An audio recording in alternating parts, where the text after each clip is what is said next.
Bonjour à toutes et à tous, c'est Jossar Amatos, bienvenue dans ce nouvel épisode de Passion et Découverte. Donc aujourd'hui je suis avec un invité exceptionnel, donc je vais le laisser se présenter dans un premier temps et on viendra sur le vif du sujet. Je m'appelle Jean-Louis, je suis taxidermiste, je fais ça depuis... non. C'est un beau métier de profession quand même. Ouais, bien sûr. Non, c'était juste pour l'histoire de faire une vanne. Non, bah voilà, moi je suis Donald Renew, je suis comédien et je fais ça depuis 1992. Donc, et puis je suis spécialisé dans les doublages, les voix off, pour la radio, pour la télé, et puis beaucoup de doublages de dessins animés, des jeux. Enfin, oui. Pas mal de choses quoi. C'est vrai que t'as un beau palmarès quand même déjà par rapport à ta carrière en tout cas. Oui. Ah bah si tu vas sur Wikipédia, tu peux scroller un petit moment avant d'arriver. J'ai passé une nuit blanche, j'avoue, j'ai pas tout lu, j'ai pas eu le courage.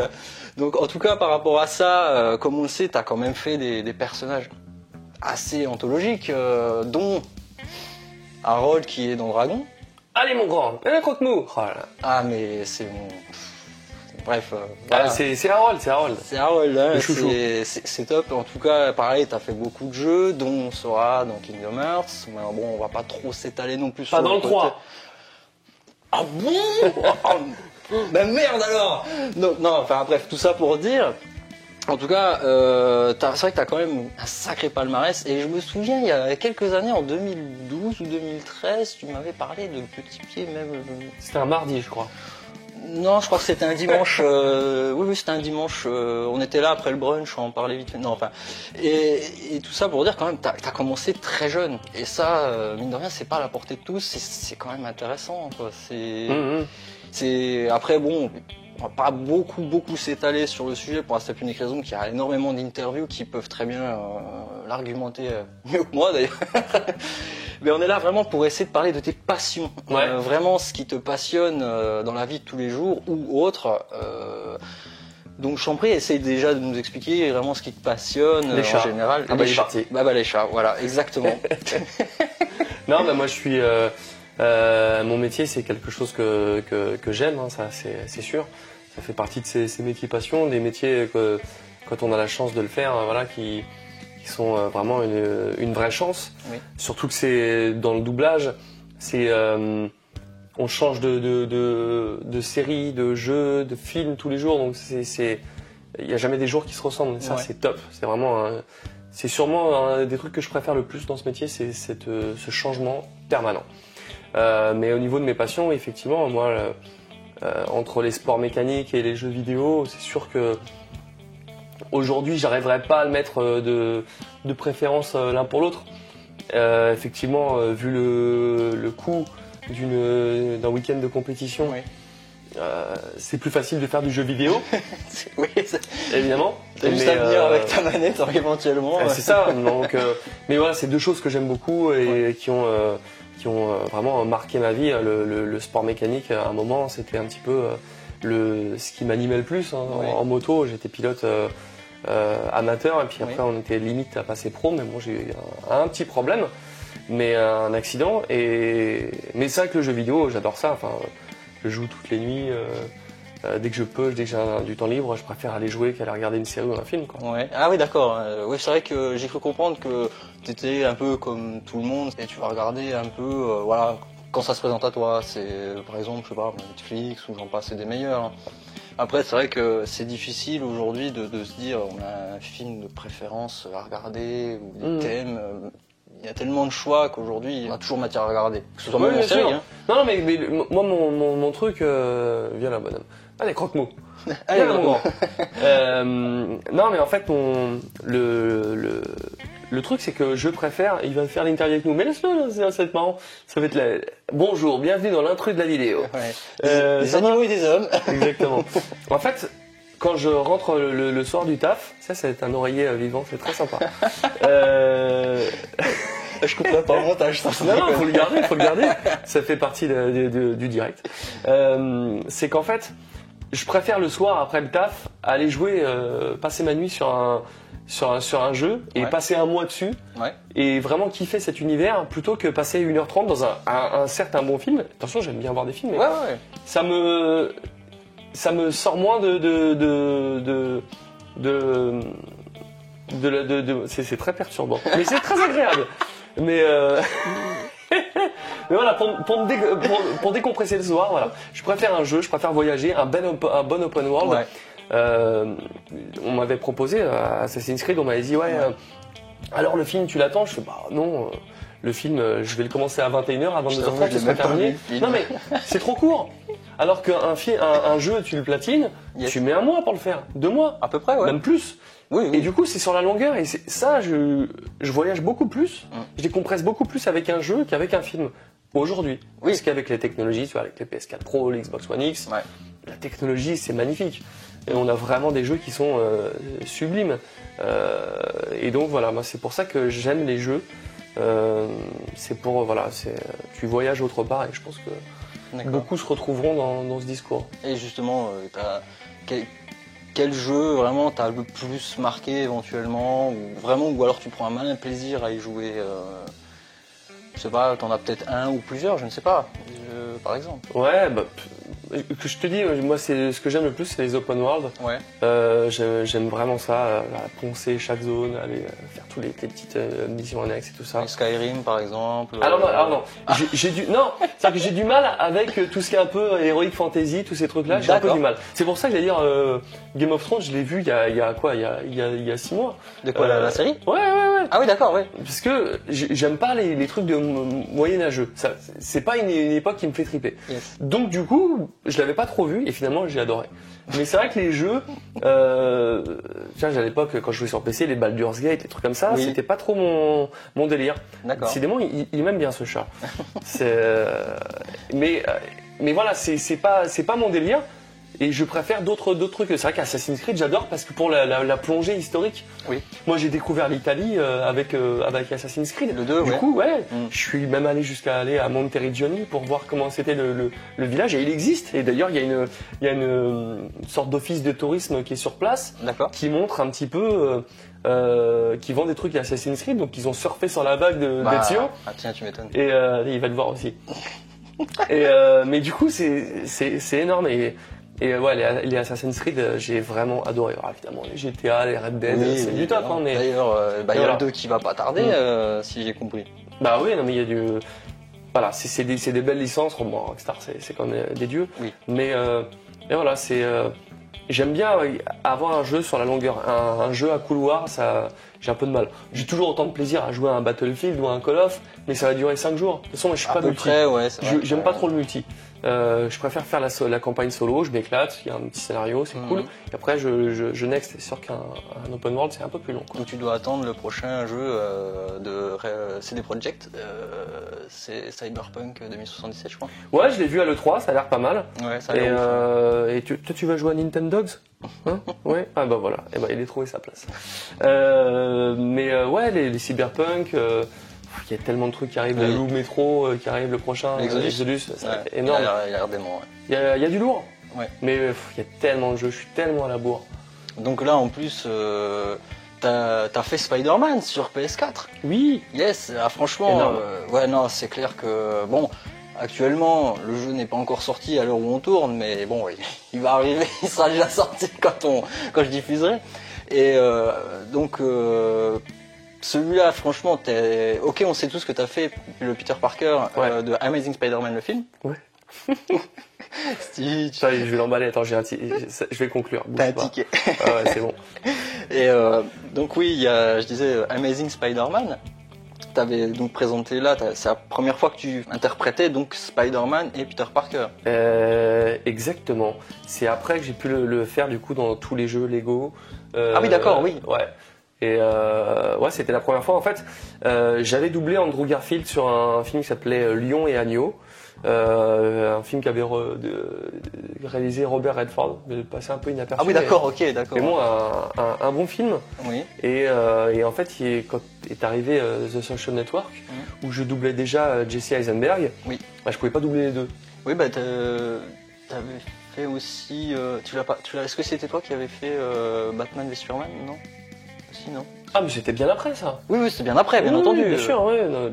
Jesse Eisenberg, je l'ai vraiment le suivi sur ce rôle, sur cet acteur. Après, donc du coup sur Social Network, j'ai dû abandonner cet acteur. Ouais. Et Et du coup, quand on a fait Spider-Man, j'étais pas d'office dessus, j'ai dû passer à la casting. Ah bon? Et du coup, bah ouais. Et du coup, bah, j'ai eu le rôle et ça, là, c'était un grand kiff, quoi. D'accord. Et quand t'as fait tes sessions de doublage, hein, si je peux me permettre de le dire ainsi, Ouais. t'avais les images du jeu ou tu fonctionnais vraiment où le texte est préécrit d'avance et... Ah bah là, c'était le film, là. Non mais je parlais du jeu. On est parti sur le jeu. Ouais, toujours moi, le jeu. J'étais encore dans le flashback, moi. Excuse-moi. Non, j'avais les images effectivement pour les cinématiques. Ouais. Mais par contre, tout ce qui est in-game, voilà, ouais. ça, j'en avais pas. Donc voilà, on en a parlé dans ce début d'interview. Je suis un joueur, j'adore les open world, donc je connais toutes les mécaniques. Donc je sais très bien où j'en étais, je savais très bien quand on faisait des missions annexes, je savais très bien quand c'était des trucs où c'était des missions annexes qui se répétaient. Donc je savais où j'en étais, ça m'a permis de penser, de pas balancer des phrases sans réfléchir, je savais où j'en étais. D'accord. Et c'est hyper important de jamais lâcher l'attention quand on fait un doublage de ce type de jeu. Oui. C'est malgré le nombre de dialogues qu'il y a, c'est d'être à fond sur chaque dialogue. Et ça représente des milliers de fichiers. Ouais. En plus quand on les refait, donc ça représente des dizaines de milliers de fichiers. Ça met des mois à faire un jeu comme ça quand on est en rôle principal. Et c'est très difficile. Moi j'étais ruiné. Enfin, j'ai perdu encore plus de temps sur les jeux en retard le soir pour jouer à cause de Spider-Man. Je ne pouvais plus jouer parce que j'étais crevé. C'était une honte, scandale. Donc il va falloir arrêter le temps que je puisse rattraper ce temps-là. On n'a pas inventé la time machine encore. J'avais tellement envie de bien faire, je voulais tellement pas me rater pour ce rôle-là. Oui. Tout le monde attend ce jeu, que ce soit les joueurs, que ce soit Sony, Insomniac. Je voulais pas me rater, je voulais vraiment faire le mieux que je pouvais. Et j'ai essayé de soigner ça au mieux. Donc ça fait quoi, 2 ans qu'il a été dévoilé le jeu? Ouais, un truc comme ça, ouais. Donc c'est vrai que déjà même le premier trailer qui a été balancé à l'E3, c'était la couille. Ah ouais, c'était fou. Ils étaient déjà là, ça a fait fou là-dedans. Les gens ils étaient en mode c'est fluide, c'est bien le trailer et tout. Il y avait ça et Last of Us 2, c'était énorme. Pareil, je l'attends Oui, mais c'était pareil, ça faisait une hype qui était équivalente. Bah, on sait rien en fait sur Last of Us 2, hein. C'est un truc de malade. Ils ont plus dévoilé le 3 dernier, mais bon. Pareil, on sait pas grand chose quand même. Ils ont dévoilé du gameplay, ce qui est déjà un bon point. C'est déjà pas mal. Mais ils sont pas... Du gameplay un peu scripté, hein. C'est bizarrement, elle allait sous la voiture au bon moment, des trucs comme ça. Bon, on sait que ça va être un jeu génial, mais on sait ce que c'est les séquences de 3, c'est souvent pile poil, pile au bon moment. Voilà. Naughty Dog, c'est les rois pour utiliser les traits. Mais c'est tellement des jeux de ouf, Naughty Dog. C'est vraiment les Uncharted, c'est des petits bijoux, quoi. Même sans, reviens à l'époque 96, Crash Bandicoot. Même avant encore, même avant si pas mais j'ai jamais été trop platformer. Ouais, mais quand on revient dans le contexte de l'époque. Ah non, mais c'est top. C'était génial. Mais déjà à ce moment-là, j'étais parti sur des trucs où je voulais un peu d'aventure. Et c'était déjà un peu l'époque, on devait déjà avoir Final Fantasy VII, donc on avait déjà eu des trucs comme ça. Donc du coup, on pouvait déjà explorer d'autres trucs et le côté plateforme qu'on avait, que j'ai bouffé pendant des années avec la Master System, la NES, la Super NES, la Mega Drive. J'avais déjà envie de voir d'autres trucs. C'était la belle époque. C'était cool, mais voilà, c'est l'apport de la 3D qu'a amené la PlayStation. Ouais. J'avais déjà envie de découvrir des trucs pour voyager.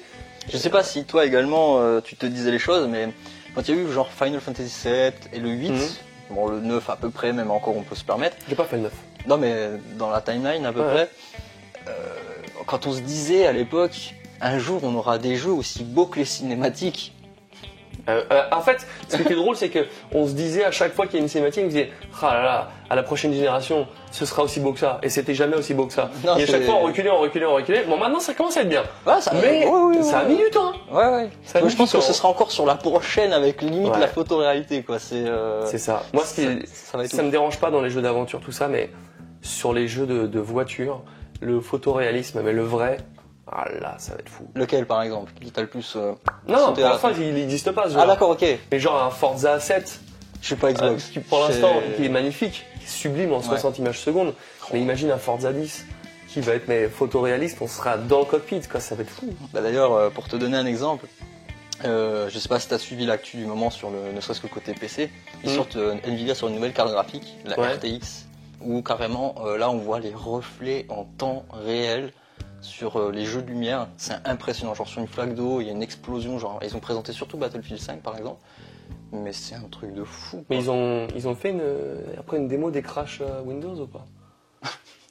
Ça ils l'ont pas fait, non. C'est un peu pour ça que j'ai arrêté les PC. Donc en gros, c'est tu claques 1260 € pour une carte qui peut cramer ton système. Non, je déconne. Je trouve que le PC, c'est la Rolls. Oui. C'est top. Le seul truc qui m'a embêté, c'est les problèmes de driver, de mise à jour et tout ça.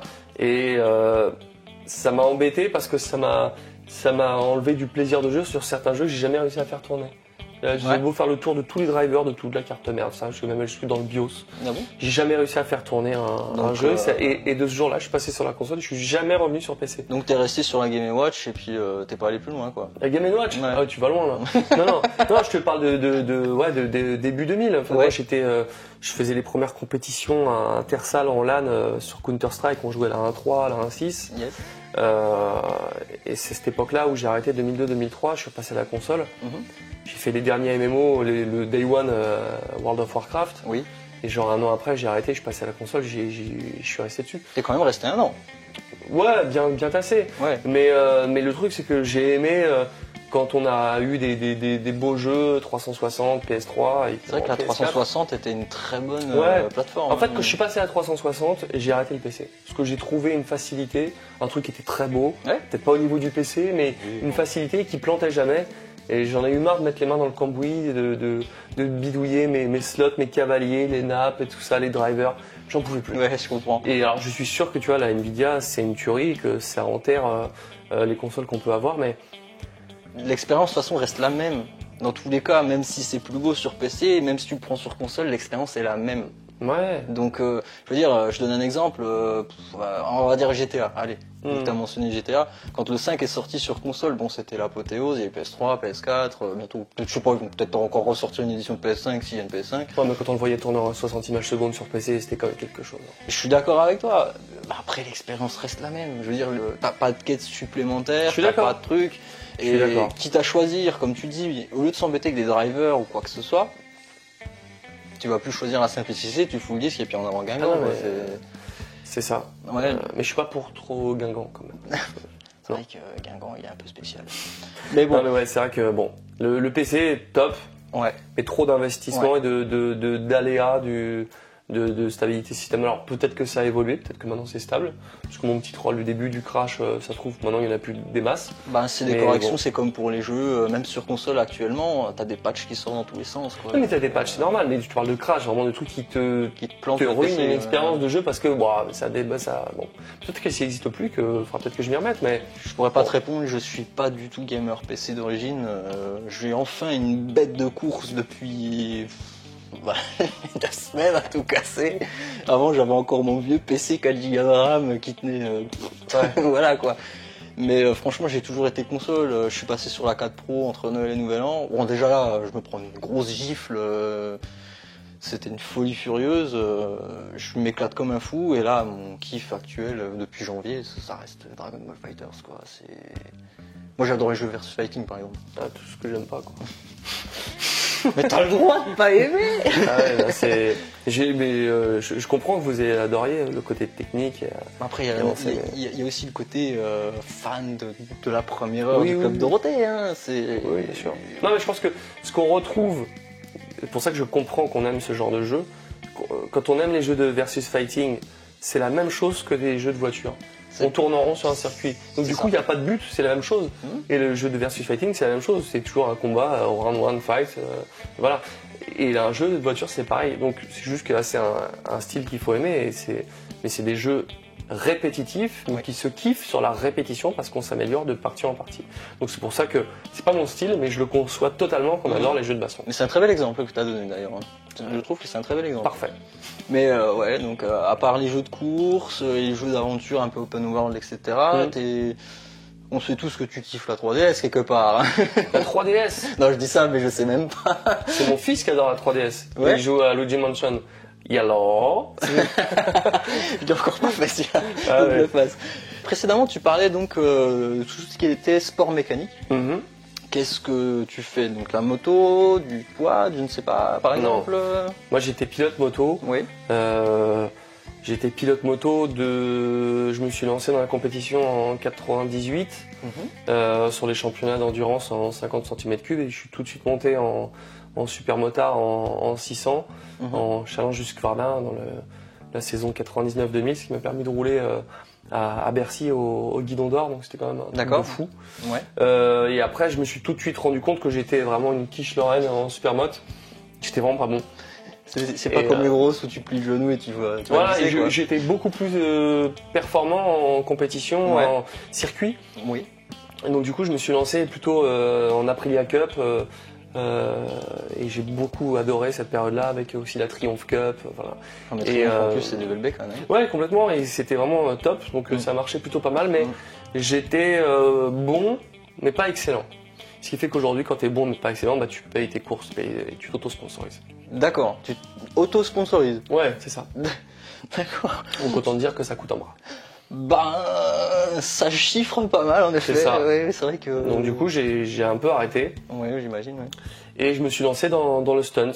Et le stunt, par contre, ça a cartonné. On avait fait un site Roue de Ouf. Roue de Ouf, ouais. Qui à l'époque YouTube n'existait pas, donc j'avais des gros problèmes d'hébergement de mes vidéos, donc on passait par des pages perso où je me faisais kick à chaque mois pour pouvoir mettre mes vidéos tellement il y avait de trafic.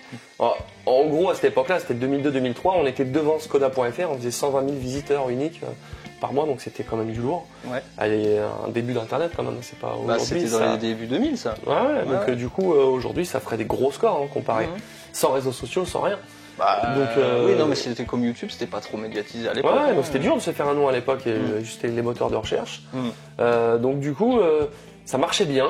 Oui. Et on avait développé ce site internet qui cartonnait. Ouais. Et on avait fait plein de vidéos qui aujourd'hui ne pourraient plus se faire parce que c'était tellement dangereuse et c'était voilà, si vous tombez dessus sur ces vidéos. C'était pour te prendre les stars à chaque coin de rue, c'est pas fou. Non, c'était le cas, mais on n'était pas très c'était pas très sérieux de notre part. Non, mais du coup, c'est pour ça qu'aujourd'hui avec la société actuelle, on ferait ça, on se ferait, mais on se prendrait un bad buzz sur les réseaux en disant qu'on est des illuminés, et ils auraient raison. Si vous voyez ces vidéos-là, voilà, c'était une autre période, c'était un autre moment.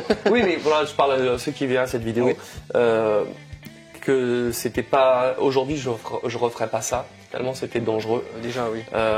Mais voilà, enfin, c'était l'inconscience de mes 18-20 ans, et que voilà, c'était une période qui était exceptionnelle. On s'est fendu la gueule avec tous mes potes avec qui on faisait ça. Le rendez-vous qu'on a créé, qui était à Porte de Saint-Cloud les vendredis soirs, il existe toujours. Ah oui, 15 ans après. Ah oui, d'accord. Donc voilà, il y a des trucs qui restent.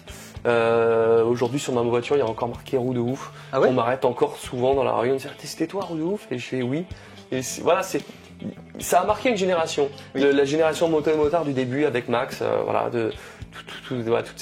toute la rédaction de l'époque. Ouais.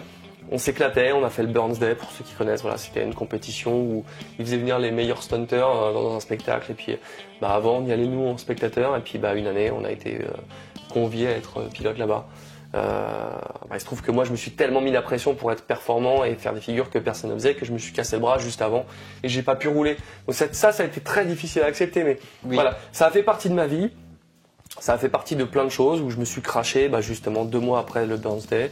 Ça m'a coûté une fracture du cou. Donc voilà, quand je dis que je le referai pas aujourd'hui, c'est que... Ça t'avait d'ailleurs même, au niveau de ta carrière en tant que comédien de doublage, ça t'avait foutu un frein phénoménal aussi. Ah bah oui, parce que je me suis cassé le cou au sens littéral du terme, donc je devais être tétraplégique. Je sais ce que c'est d'être tétraplégique, j'ai la moelle épinière qui a été pincée, donc du coup je connais cette sensation. Mais du coup, voilà, j'ai pris le tarif, je me suis auto-puni de toutes ces conneries. Oui, mais bon. C'est des expériences de jeunesse, comme on dit. Voilà. On a la conscience et il faut qu'on fasse notre expérience, comme on dit. Oui, bien sûr. Mais bon, j'ai eu de la chance. Ça s'est bien terminé au niveau médical, ça s'est bien terminé. T'es là, hein. Oui, bien. Puis j'ai pas eu de soucis vraiment avec toutes ces vidéos. Mais bon, c'est vrai que c'était une autre période, c'était cool, mais voilà. On était jeunes et innocents. Exactement. Non, c'était voilà. faut remettre ça dans son contexte. C'est juste ça que je voulais dire. Donc. Et aujourd'hui, donc là, tu continues encore un peu la moto, etc. Pas du tout. Non, plus du tout. T'as arrêté, stop. Bah, c'est-à-dire qu'après l'accident, je me suis fait un lavage de cerveau en me disant c'est terminé. Ouais. J'ai compris les conneries que c'était. J'ai compris qu'on était allé trop loin. Non, mais je parlais juste. Oui, mais je ne sais pas m'arrêter moi. Je ne sais pas rouler cool. Ah. Donc du coup, je préfère rouler en voiture tous les jours plutôt que d'être en moto et de rouler vite, de rouler pas. T'as de l'arthrose et que t'as la poignée dans la langue, quoi. En fait. Voilà, c'est un peu ça. Ouais. Donc du coup, j'ai préféré tout arrêter. Donc j'ai dû refaire de la moto, mais 3-4 fois depuis 15 ans. Donc c'est anecdotique. T'avais pas un peu. Non, c'est un choix. Ouais. J'ai pas eu peur. C'est juste que c'est un choix de. Donc ça peut faire un trauma sur une personne, bien sûr. Ouais, bah évidemment, la première année, la deuxième année, mais maintenant j'ai plus peur. Enfin. Je sais toujours piloter, il n'y a pas de souci. Oui. Mais voilà, c'est comme le vélo. Hein. Exactement. Donc du coup, c'est terminé pour moi la moto. Ah, ça peut se comprendre aussi. Puis voilà, comme tu disais, t'as des enfants, t'as une famille, donc Exactement. À jouer l'inconscience et à risquer sa vie, c'est égoïste déjà premièrement dans un premier temps, surtout quand on a une famille et quand on a des enfants, on réfléchit à 2 fois avant de faire les choses parce qu'on se dit si je suis pas là, qui va s'en occuper par exemple. Ah non mais complètement, mais ça change, ça bouleverse toute la donne. Hein. Ah bah oui, ça c'est clair. Donc, ça monte en responsabilité et en maturité à l'intérieur. Donc exactement. En tout cas par rapport à tout ça, donc je vais juste refaire une petite aparté, donc juste sur les jeux vidéo. Quand tu fais par exemple des doublages pour par exemple Kingdom Hearts et j'en passe. Non, j'ai pas fait les 3. Donc vu que tu as travaillé sur les projets, est-ce que tu as des avantages? Donc par exemple tu as des collectors, les jeux en exclusivité par exemple ça peut arriver d'avoir des collectors de certains éditeurs pour faire plaisir, oui c'est déjà arrivé, c'est pas systématique, loin de là. Ça reste un taf, la plupart sont pas joueurs. Ouais bien sûr, bah oui. Donc du coup les jeux sont pas forcément légion dès que tu en termines un. Moi c'est peut-être un peu différent parce qu'ils savent que je suis vraiment joueur mais... Oui, mais après, tu le clames au effort aussi. Oui, bien sûr. Donc c'est l'avantage aussi qui peut t'aider à. Complètement. Mais c'est vrai que après on fait notre partie et que c'est vrai que c'est pas parce que. Mais de la même manière que quand on fait un doublage, on nous envoie pas le DVD ou le Blu-ray une fois qu'on a terminé. Ah non, mais je me doute bien. Non, mais, donc ça reste pareil sur un jeu vidéo. Après, si on connaît les personnes qui ont fait le jeu, c'est différent, mais. C'est pas d'office, ouais. D'accord, c'est pas systématique. Donc, pour les personnes qui veulent, par exemple, se lancer en tant que comédien de doublage, ne vous attendez pas à avoir forcément des cadeaux. Ah, mais en même temps, si tu fais ce métier pour avoir le jeu en cadeau quand tu as bossé dessus, je pense que c'est même pas la peine de commencer. Travaillez et apprenez, c'est tout. Tu penses à faire le métier pour avoir les à côté, c'est que t'as rien à faire là. Enfin, c'est comme quand je vois des personnes sur Twitter et que sur leur bio il y a marqué je fais ça et il est marqué sur la bio influenceur. Ça veut dire quoi influenceur? Alors, tu te considères déjà comme influenceur c'est ton taf. T'as 15 abonnés, t'es influenceur. Toi je trouve ça assez ridicule de marquer tu vois dans ta bio. C'est surtout malsain. Ouais non mais je comprends pas. Mais donc du coup oui c'est sûr que il y a des avantages à faire ce métier mais bon c'est pas. Il y a aussi des inconvénients.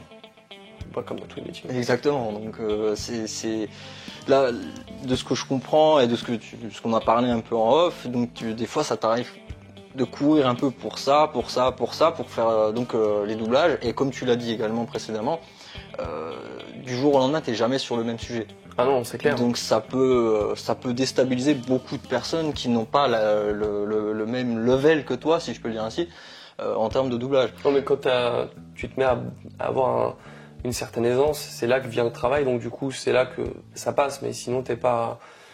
demain tu commences comédien, c'est difficile de crouler sous le boulot dès le début. Surtout que tu fais pas tout de suite comédien de doublage, tu vas faire peut-être, je sais pas moi, du théâtre ou quelque chose. C'est la base. Voilà. Tu deviens pas comédien spécialisé dans le doublage dès le début, c'est pas une finalité, c'est une spécialisation du métier. Donc faut pas le voir comme... Et puis c'est pas une lecture, on fait pas de la lecture de bande qui défile avec le texte dessus. C'est chaud. Ça va tout de suite s'entendre, quelqu'un qui lit la bande rythmo, quelqu'un qui la joue. Et il faut pas se dire que c'est très simple, parce que c'est pas le cas. Moi je voudrais juste faire une aparté, tu attends vraiment que Dragon 3 arrive ou pas du tout? Ah bah oui, ça fait partie de ces personnages avec qui j'ai passé des années. Alors, Souvent, j'ai une affinité très particulière avec des personnages quand ça a été sur la longueur.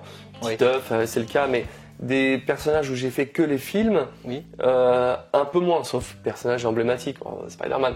Mais Dragon, il y a eu les films, mais il n'y aurait pas eu la série, j'aurais moins d'affinité. Oui. Mais là, j'ai tellement fait d'épisodes de série avec ce personnage-là que là, j'ai un attachement au personnage. Il y a pas mal de saisons en plus. Ah oui, c'est énorme. Oui. C'est énorme. Donc du coup, oui, Dragon 3, je l'attends de pied ferme et je suis vraiment impatient de le faire. À l'heure actuelle, t'as déjà commencé, hormis le Non, trailer? j'ai fait le trailer. T'as juste fait le trailer? D'accord, donc ouais, je pense que tu dois être impatient un peu quelque part. Oui, carrément. Et puis ça va être magnifique, on va faire ça bien, on va essayer de faire ça il a l'air, au mieux, quoi. Ce sera le dernier, a priori?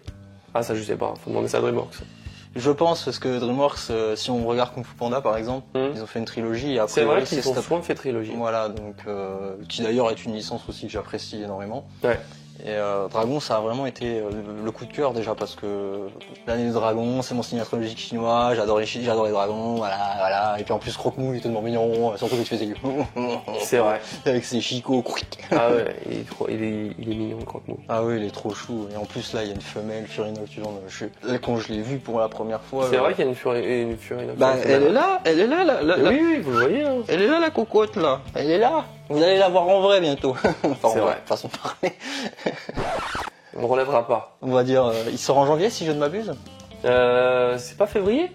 L'un ou l'autre. Je sais pas, ouais. J'ai juste vu le trailer comme toi, hein. Moi j'en sais pas plus, hein. Moi je reste dans la partie. Tes enfants aussi, ils aiment bien Dragon? Oui, bien sûr. Oui. Carrément, ouais, ils adorent. Ils doivent être fiers de dire c'est mon papa qui fait un rôle. Ouais, bah, c'est clair. En tout cas, c'est très gentil à toi d'être venu participer à mon émission. Avec plaisir. Et merci à vous également d'avoir participé, enfin de nous avoir suivis jusqu'au bout. Ils ont participé, ils regardent. Ils regardent. En effet, merci à vous. Je vous invite à laisser le pouce bleu de l'amour, à laisser votre petit commentaire si cela vous a plu, précision constructive de préférence, même si vous n'avez pas aimé. Ouais, les haters, parlez pas. Enfin, c'est pas de commentaires, hein, si c'est.